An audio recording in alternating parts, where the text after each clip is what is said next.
Hi friends. ఇది చూసారా? ఈ అరేంజ్మెంట్స్ ఈ నెల 23వ తారీఖున నా కొడుకు ఇంట్లో శ్రీనివాస కళ్యాణం జరిపించబోతున్నారు. అందుకు చూడండి, అంత అలంకారం చేసి పెట్టినారు. ఆ రోజు ఇంక నా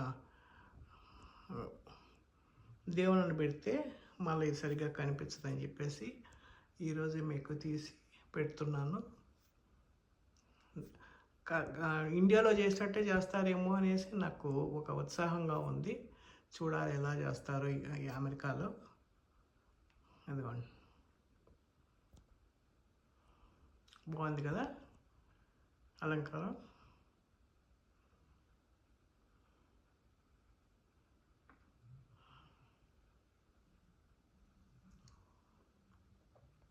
దండి.